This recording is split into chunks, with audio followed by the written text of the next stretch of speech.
I'm Slade Brooks, and this is the making of Reasons Why.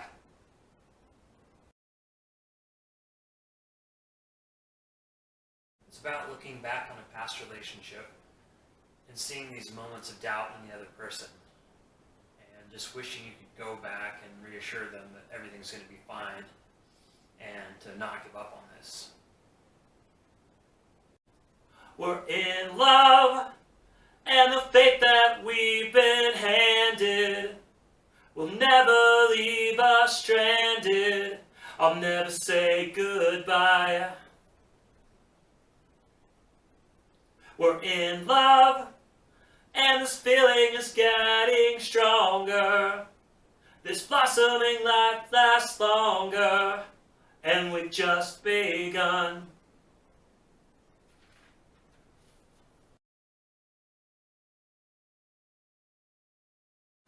I'd say a couple of years. I started the song back in 2019, 2020.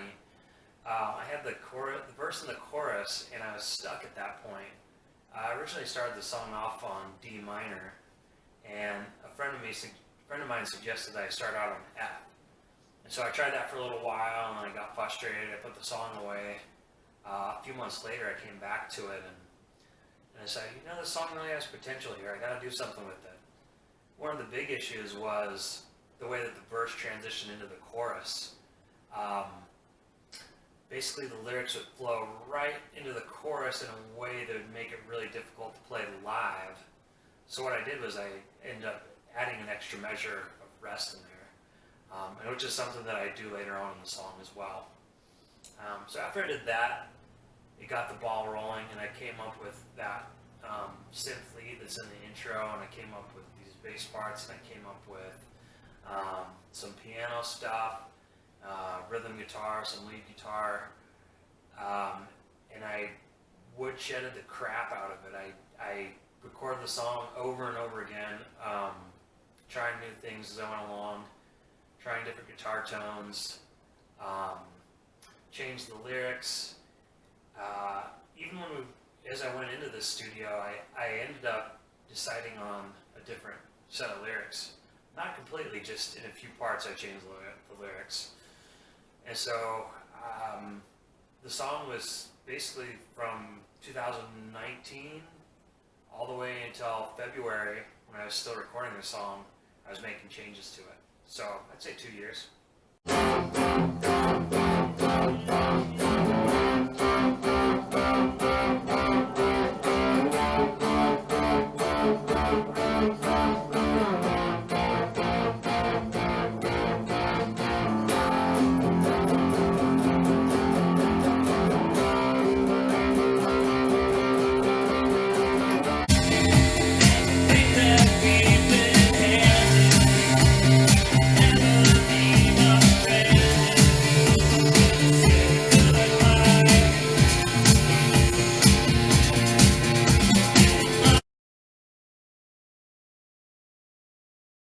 Friend Mike played some drums on it. What I wanted to do is this hybrid drums idea where the kick and snare would be a machine, and then hi-hat, cymbals, whatever would be played by a human player. That way you get that sort of real metronome, dead-on beat, but at the same time having that human groove to it. I thought that would be the right feel for the song. We went in, and he recorded his hi-hat parts, and Jason suggested we try snare. And so that's what we did. And Jason just dialed in this really great snare tone. And Mike came in, and he played some, did some drum fills here and there that were really great. And it really took the song to the next level.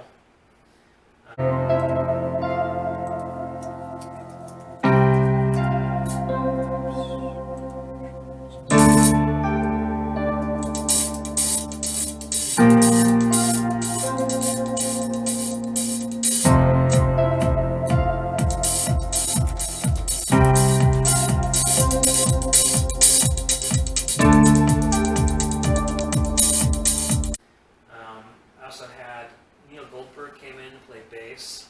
It was kind of funny. Like I actually tried to play the bass myself, My bass playing is just atrocious. Like these fingers, these are guitar playing fingers right here. Delicate fingers that don't play those thick ass bass strings. Anyway, so I told Jason we need to get another bass player in here to do this.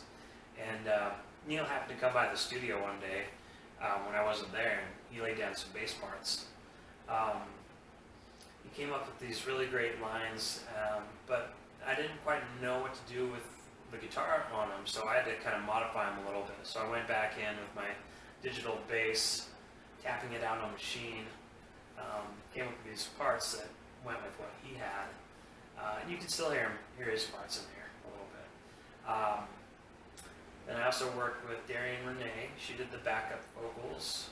I recorded, I think, about 85% of the song, minus some lead guitar, the lead synth at the end. I gave the song to her, and she recorded at her own studio. Did like 4 or 5 tracks of vocals. She was like a choir to herself. It was just really incredible sounding. And then Jason Ringelstetter, I met him at the Hive a few years ago. He mentioned that he had a studio, and when I was looking for studios this time around, I was looking at the Tonic Room's website, and they said that they had some great equipment, guitar amps and guitars. It sounded like the right place for me to record. Jason was really great as a producer and an engineer. He gave me lots of tips and really made the song what it is. I think he would suggest these things to me, and we'd try it out, and most of the time it was really great. There was a couple of times where, I was like, well, that doesn't work out, so let's try something different. And he was okay with that too. He was very encouraging, and always very positive in the studio. So he's definitely great to work with. I hope to work with him again soon.